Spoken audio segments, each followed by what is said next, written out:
At tingin siguro ni Jimmy, ito na anyang panahon. Nagpahinga muna ng medyo matagal-tagal.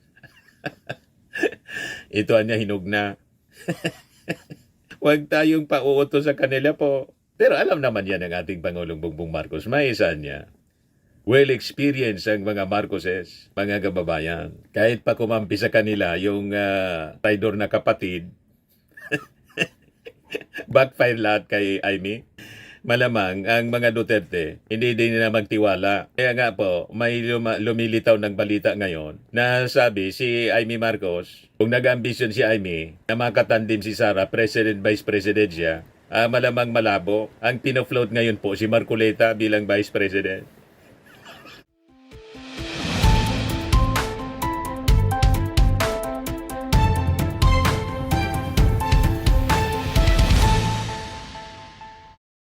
Hello po mga kababayan, si Dante Maravillas. So ngayon, pag-usapan natin po yung hidden playbook kung bakit po si Martin Romualdez remains as a target ng kanilang paninira. Di po ninyo naalata, laging bukang bibig nila si Martin Romualdez, talagang gusto nilang durugin si Martin. As former President and now Pampanga Representative Gloria Macapagal Arroyo, may mga naulinigan tayo mga kababayan na mga pailalim na galawan. Yung dating ambisyon na maging Speaker of the House. Di ba mga kababayan, yan yung dati talagang ambisyon ni GMA. Nasabi po ng iba, ang intensyon talaga maging Speaker para sa planong impeachment laban sa ating Pangulong Bongbong. Hindi nila tatantanan po yung ating Pangulong Bongbong. Tama yung sinabi ni dating LP President Ed Silagman, yung congressman namin sa 1st District, nung nabubuhay pa siya. Yan report ito ng ABS-CBN. Published May 24, 2023. Sabi ni Edsel, House Speakership raw not yet over, says Lagman. Itong pagmumukang ito, dapat pinag-iingatan yan. Yan mga pahuro handshake po. Plastic yan mga kababayan. Sabi yan ni Edsel Lagman, yung handshake niyang ganyan. Habang yung isang kamay naka-handshake, yung isang kamay may punyal sa likod. Sabi yan ni Edsel mga kababayan. Naalala ko yung sinabi ni Edsel Lagman about GMA. Kilalang kilala niya. Seasoned politician si Edsel Ayan sabi niya, Opposition lawmaker Albay, 1st District Representative Edsel Lagman, insists the fight for the House Speakership is not over, as he pressed Speaker Martin Romualdez to reveal the details of the alleged coup plot against him by former President in Pampanga 2nd District Representative Gloria Macapagal Arroyo. Although it appears niya that GMA has accepted her fate, politics is not only a show of force, it is also a show of appearance. Sabi po ni Lagman noon, protagonist kiss and make up in public with daggers. May punyalan niya behind their backs. Token gestures of amity actually hide enmity. The drama in the house has not ended. Astute and experienced politician that she is, GMA will not take lying down her humiliating and insulting demotion. Dinemote kasi si GMA. She may be biding her time to make counter-offensive, he added. In an apparent reference to Romualdez kissing the hand of Arroyo twice in sharing the stage with her in 2 events in an apparent bid to end detention in the chamber. Yan nga po, mga kababayan, ang mga pakitang tao. Sa tanda na po ni Edsel, patay na nga po, dating Congressman Edsel Lagman. Alam niya ang ugali ng mga politiko, mga seasoned politicians. Habang nakikipag-handshake, may hawak na dagger, punyal yung isa. Hindi ako nagsabi niya na. si dating congressman at namayapang Ed Silagman na never na natalo as congressman ng 1st District. Yung pumalit sa kanya, yung anak niya, mga kababayan, si Chris Silagman, dating mayor ng Tabaco City. Isang dilawan. So, ang tanong ngayon mga kababayan, bakit si Martin Romualdez until today, nag-resign na siya po as Speaker of the House, still, he is being attacked with such ferocity, mga kababayan. Kahit hindi na po siya yung speaker, ginib up niya po yung pagiging speaker. Purposely para bigyang laya yung masusing investigasyon sa pagsasangkot sa kanya dito nga po sa flood control scandal, yung issue sa insertions. Pero bakit ganon? Napakatindi yung atake kay Martin Romualdez. Kaya nga lagi nating topic dito po para linawin yung mga issue. So bakit yung mga dubious pong mga affidavits, mga questionable witnesses, and the political theatrics are being directed towards him with almost religious obsession? Ganon katindi, mga kababayan. So yung kasagutan sa mga tanong na yan, mga kababayan, is actually lies. Any political playbook older than many realize. One being revived by former President and now incumbent Congresswoman Gloria Macapagal Arroyo. Kasi po, sa totoo lang, yung fall po ni Martin Romualdez was not actually the final objective nila. Phase 1 pa lang po siya sa tingin natin ng mas na malaking plano, mga kababayan. Yan ang totoo niyan. Sa tingin natin, ang real endgame po ay ganito. Mga theories lang po natin ito. Pero sabi nga natin, pag tayo po ay nagbigay ng mga analysis at theories, sa tanda na din natin bilang isang radio commentator, although local, dito sa amin noon. But yung ating experience po, as a journalist for 40 years, sa galawan ng mga politiko, nababasa na natin ang kanilang mga hangarin, ang kanilang mga galawan. Nababasa na po natin. Ang real endgame po nila, i-reinstall po si Gloria Macapagal Arroyo bilang Speaker of the House. And from that position, mga kababayan, mag-initiate or oversee the possible impeachment po. Pinofloat na po nila laban mismo sa ating Pangulong Bongbong. Alam na ninyo pag na-impeach yung ating magtagumpay ang impeachment laban sa ating Pangulong Bongbong, ang oo po, yung best friend ni GMA, si Sara. Kaya nga po, walang tigil sila sa paninira kay Speaker Martin Romualdez kahit na wala na siya sa posisyon. Sa makikita ninyo, it sounds dramatic itong ating kwento. Pero pag inobserve nating mabuti mga kababayan ng mga kaganapan, the pieces are already in motion po. Nagsisimula na sila. Sa totoo lang po, yung alyansa ni the little girl, the plotter, at saka ni Piatos, mayroon po silang strategic partnership. Matagal na. Naalala ninyo, si Sara Duterte, ang tawag kay GMA, mentor niya. Mentor, inspiration, advisor. Yan ang tawag po ni Piatos kay the little girl. Itong dalawang ito, mga kababayan, as you know, has been inseparable. Or have been inseparable, mga kababayan, in key political moments. From 2022 campaign to 2023 House leadership crisis. Magkasangga po sila. Yan tawag ko nga sa kanila the plotters. Yung natanggal si Jimmy, na-demote po, biglang nagtantrum si Sara. Doon nagsimula, mga kababayan, yung lahat. Kasi nasupla yung kanilang masamang plano, napatalsikin si naunahan ni Martin Romualdez, nag-leak yung plano ng mga the plotters. So nagwala si Sara, tinawag si Martin Romualdez na tambalos-los. Nag-resign si Sara bilang opisyal ng lakas CMD, remember?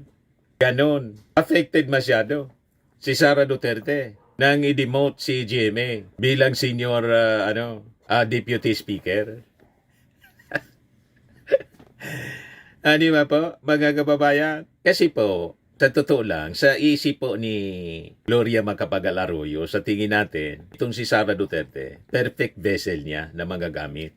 Isang powerful brand, si Duterte. isang loyal na kaalyado, at isang leader capable of mobilizing a nationwide outrage if the moment comes. Mini-maintain nila yung kanilang mga troll sa social media na masyadong agresibo mga kababayan pagdating sa mga pagpapakalat ng fake news at mga propaganda na punong-puno ng emosyon para gatungan ng galit ng mga tao laban mga kababayan sa ating Pangulo at kay Speaker Martin Romualdez. Inalalabas nila si Martin Romualdez mga kababayan ang nagdidikta na sa ating Pangulo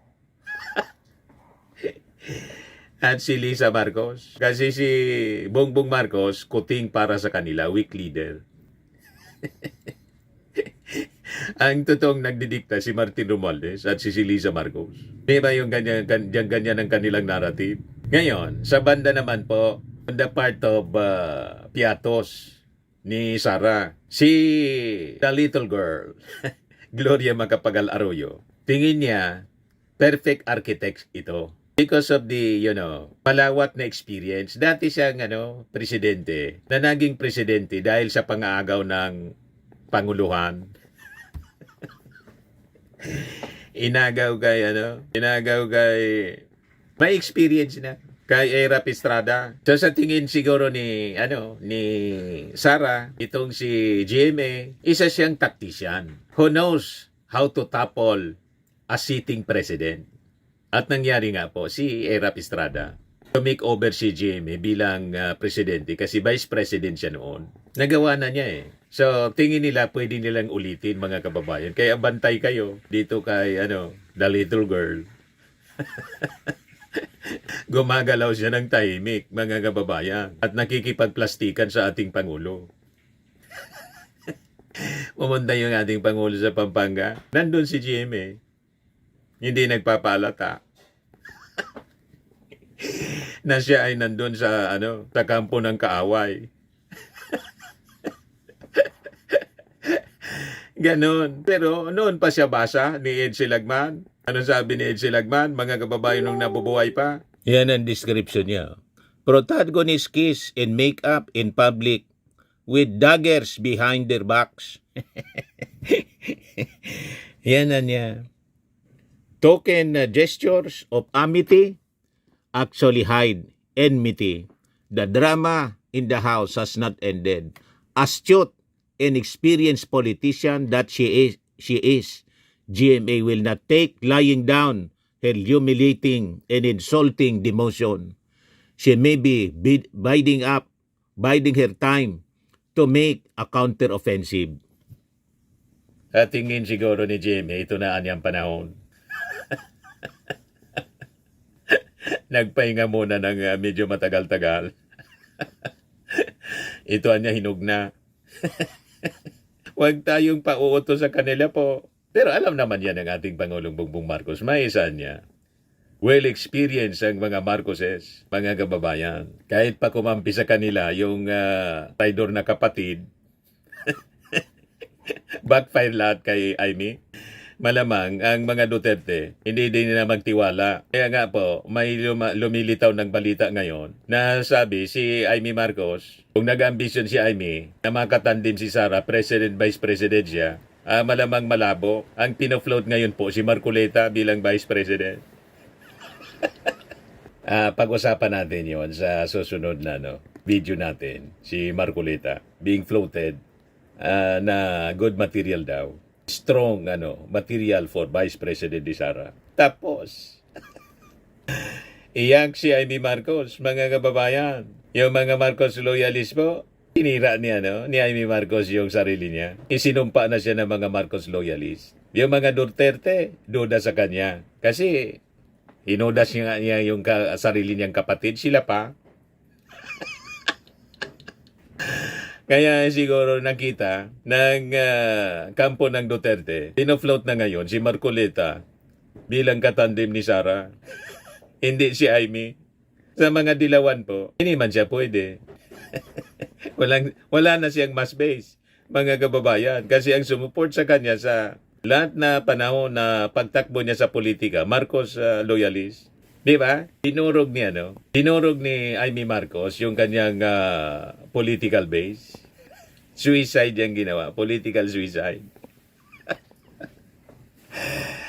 Yan kasi deserve, mga kababayan. So going back sa ating topic, yung speakership kasi po is the most important piece on the board. Minsan nakakalimutan ng ating mga mamamayan kung gaano kaimportante yung posisyon na pagiging speaker. Under the Constitution kasi, mga kababayan, ang impeachment complaint nagsisimula siya sa House. Kontrolado siya ng House of Representatives. Yung Speaker of the House controls the calendar in other business. Yung mga impeachment referrals, kung may impeachment complaints na i-file.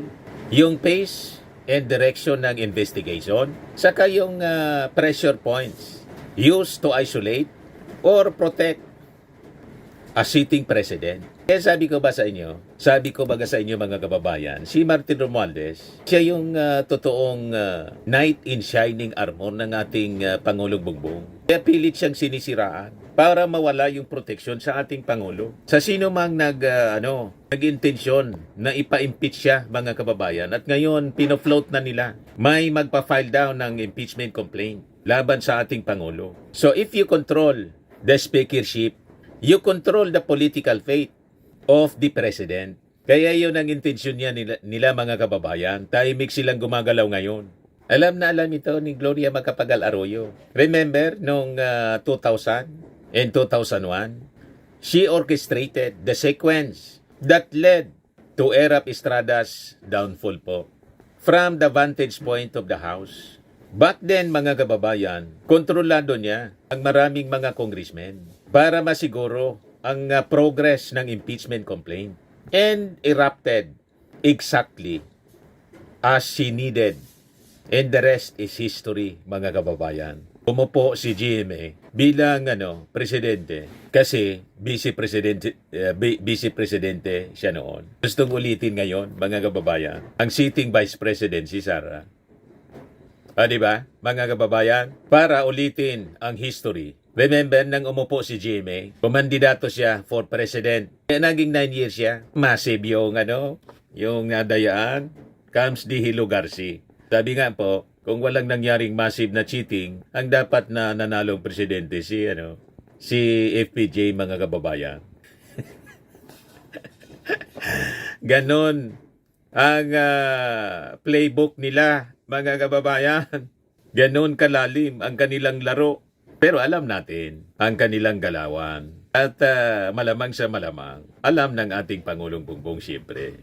Now, another question. Bakit kailangang siraan si Martin Romualdez kahit na po wala na siya bilang Speaker of the House? Ang sagot pong malinaw, mga kababayan, kasi si Martin Romualdez remains as the strongest defender ng ating Pangulong Bongbong Marcos. He commands loyalty. He holds political capital. He controls donor networks. He can organize counter moves. Matalino si Martin . And he can stop impeachment dead in its tracks, mga kababayan. Yung ang pinaka-importante. So thus, the campaign to destroy Martin is not spite, but it is a strategy, mga kababayan. So, yung mga attack sa kanya, laban sa kanya, mga kababayan, dapat madurog ang kanyang credibility. Kaya pilit nilang sinisiraan si Martin Romualdez. Matanggal si Martin as a defender. I-isolate siya from his allies. Prevent his political resurrection. At sigurodihin, mga kababayan, na hindi niya pwedeng i-block ang anumang impeachment attempt na ipafile, mga kababayan, sa Kongreso. Yan ang kanilang objective ngayon. Yan ang kanilang ginagawa ngayon, mga kababayan. Tinatrabaho ngayon. So malinaw, mga kababayan, removing Martin from the speakership weakened President Bongbong Marcos. Destroying him entirely makes President Bongbong Marcos vulnerable. Vulnerable for removal, mga kababayan. Payag kayo sa ganyan na mga taktika nila, mga galawan, mga kababayan? Huwag tayong papayag po. Kaya sabi ko sa inyo, huwag tayong naniniwala sa mga paninira nila kay Martin Romualdez kasi yun mismo ang kanilang agenda. Gusto nila iupo asap si Sara Duterte. Sooner, not later po. Atat na po. Kaya nga po, hindi nila tinatago yung mga attempts, yung mga destabilization laban sa ating gobyerno. Harap-harapan po, lantaran, mga kababayan. So ito po yung constitutional goldmine. Kaya gusto nila asap na mangyari yung kanilang maitim na plano. Pag kasi si Sara, mga kababayan, naging presidente before June 30, 2026, pwede pa siya na tumakbo sa pagkapangulo. Parehas na, no? Pattern. Pwede pa siyang tumakbo bilang pangulo. Full 6-year term sa 2028. Wow. O, diba? Gold mine yan para sa kanila. So, ang ibig sabihin yan, Sara Duterte could rule the country until 2024 or could be hanggang 2040. Ma-maximize nila, mga kababayan, ang kanilang kapangyarihan. Papayag kayo sa ganon? So yun po ang timeline that makes sense of all the chaos, mga kababayan, na nakikita natin ngayon. Kaya walang tigil sila sa panggugulo. At si the little girl na once ruled for nearly a decade, 9 years siya po na naging pangulo. Through constitutional technicalities, alam na alam niya how to exploit that window better than anyone. Kasi nagawa na niya. May experience ika nga kung paano mangagaw ng poder at manggamit ng mga tao para ma-achieve yung kanilang maitim na plano. Ganyan ang mga ganid po sa poder, mga kababayan. So, malinaw na sa inyo ang kwento. Bakit ganon? Walang tigil sila sa panggugulo.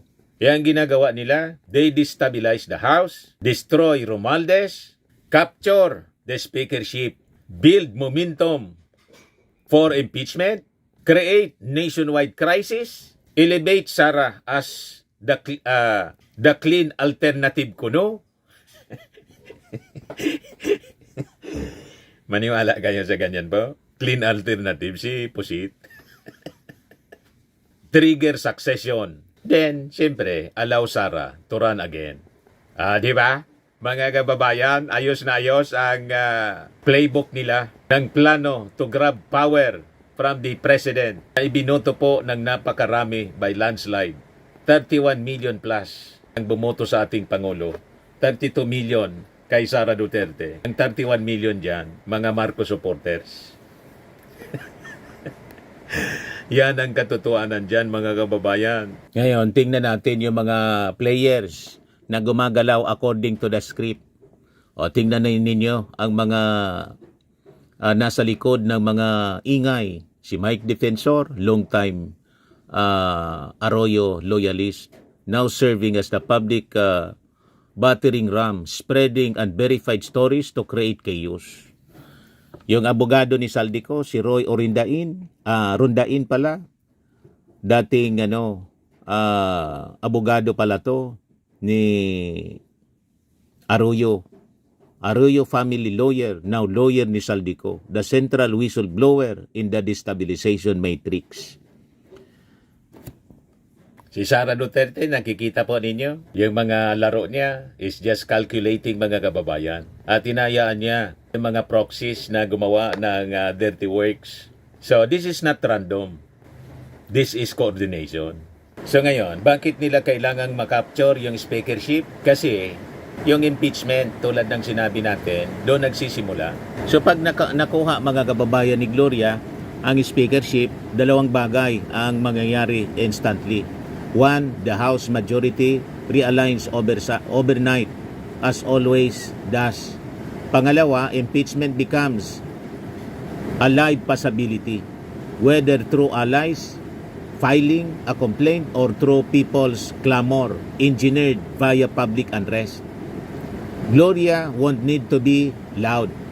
She never is. She simply needs to let committees investigate, allow the ombudsman to evaluate, let public opinion fester, push the House toward a constitutional confrontation. From there, the process takes on a life of its own, and Sara Duterte becomes the biggest beneficiary. Ganon po ang script nila, mga kababayan, na dapat nating malaman. Dapat ninyong malaman. So, ang sunod na tanong, mga kababayan, is it workable? Ang sagot, yes. Is it happening? The signs are there. Malinaw po. The signs began in 2023 when Gloria attended to return to the speakership through a House leadership coup. She was black, but the ambition never died. Today's environment, chaotic, noisy, confused, and fragmented, is ideal for a tacticians like her. This is where Gloria thrives. In the gray zones of power, when everyone is looking somewhere else. Tahimik pong gumagalaw si Gloria, pailalim. Sabi ko sa inyo, tama yung sinabi po ni Elsie Lagman nung nabubuhay pa. Habang nakikihandshake niya, yan si Gloria, ang isang kamay niya may hawak na punyal, panaksak. Huwag magtitiwala kay the little girl, mga kababayan, tuso yan. Nating Pangulo, naging Pangulo dahil po sa panggatong sa EDSA People Power. Natanggal, mga kababayan, na-impeach si Era Pistrada. Di ba po? At siya umupo for 9 years. Yun ang gusto nilang ulitin. Huwag kami the little girl. So ito yung final questions natin, mga kababayan. Ang tanong, is the Marcos presidency in the crosshairs? The attacks on Romualdez are not isolated, mga kababayan, sa totoo lang. They are not personal, they are not accidental. They are preparatory. They are the softening up phase before the real hit. And the real hit is not Romualdez. It is President Bongbong Marcos. Nagets na ninyo? Ang ultimate target, lagi kong paulit-ulit ko na itong sinabi sa inyo. Kaya gusto nilang durugin si Martin Romualdez. Kasi si Martin Romualdez is the knight in shining armor. Loyal defender ng ating Pangulo. Kaya pilit siyang sinisiraan kahit hindi na siya speaker. Gusto siyang i-isolate, mga kababayan, ng mga kalaban. Pero alam naman ito ng ating Pangulo. Kaya pilit po na kinakaladkad ang pangalan ni Martin dito sa insertions. Kahit po wala man siyang pirma, hindi man siya member ng BICAM. Pero ganon ang intensyon nila. Kalad ka rin talaga si Martin Romualdez para maging vulnerable yung ating Pangulo. Huwag tayong maniniwala sa script nila. Sa pag na-capture, mga kababayan, ni Gloria, yung speakership, the next chapter writes itself. Una, House investigation. Public scandal, a fractured coalition, a vice president ready to lead, a president cornered, and a political transition executed through constitutional order. Not through chaos, but through Arroyo's signature, a quiet, legalistic, devastating power play. Ganon ang direksyon po ng kanilang galawan. Tama pa, ang ating mga nakikita, based sa mga na-observe natin, nagalawan sa paligid ng mga sakim, ng mga hudas. Ito yung endgame nila. What we are witnessing is not a flood control scandal. It is the opening salvo of a succession war. And that war, the first casualty must be the president's strongest defender, si Martin. The next target is the president himself. And the next potential speaker, the veteran tactician, was done this before, is Gloria Macapagal Arroyo. Ano tiningin ninyo ng ating mga analysis, mga kababayan? Based sa mga kaganapan na nakikita natin, kapanipaniwala yung ating kwento? O ano tingin ninyo po? Post your comments, mga kababayan. At makinig kayo sa mga analysis na walang karga, kundi truthful analysis ng mga kaganapan na makikita naman po ninyo as they are unfolding. And based sa mga previous experiences, ganon yung nangyari. Gusto nilang ulitin. Payag kayo na maulit po, mga kababayan? Ayan ang ating tanong. Sa mga naghanap ng malinis and spacious fitness gym, pumunta lang po kayo sa aming Colossal Fitness Gym. We also offer Grab Car Rental with our brand new 2023 model ng Toyota Innova. We also accept booking for those who are planning to travel via PAL, Cebu Pacific, and other airline companies, local and international, and bills payment for Meralco Bills, PLDT, Aleco Bills, etc. Ang Colossal Fitness Gym is located at 3rd floor Security Bank Building, Landco Business Park, Legazpi City, Albay. For inquiries, look for Chilon Maravillas. Contact number 0966-802-0949. Yan yung aming Innova. Lagi na pong matao sa amin. Pati mga foreigners po, tingnan ninyo. Mga British tourists sila. Ang lalaki ng katawan na, mga kababayan, nag-gym sa amin. Ito naman po, Indian National. Ito mga mga European sila. Ito naman yung bago naming product na binibenta online, iGlow Serum. Whitening po siya galing sa South Korea. Tingnan ninyo yung epekto sa aking anak na architect entrepreneur, Riz Maravillas. For inquiries, look for Riz Maravillas on FB. Ito naman po, Fairmax Firming and Lifting Cream. Pinapahid po sa mga pulses and other affected area. Mainam po ito sa mga pains at paninigas ng mga kasukasuan. Ito po, Automax Radiant Serum. Sa mukha naman yung application. Anti-aging po siya. You will look 10 years younger than your age. Ito naman po, mga kababayan, yung bagong product naming binibenta online. I am Worldwide Amazing Pure Organic Barley Powder Drink Mix from Australia. Endorsed by cancer survivor, actress Maritone Fernandez. Mainam po siya sa mga cancer patients at para sa cancer prevention po. For inquiries, dumiretso na lang po kayo sa aking anak na architect entrepreneur, Riz Maravillas. Sa mahilig po sa mga imported bags and wallets, pati mga towels, dumiretso na lang po kayo kay Ma'am Eileen Rosales sa Eileen Closet. Naka-base po siya sa Amerika. Sa mahilig po sa spa, ay try po ninyo dito sa Pamper City by OMG.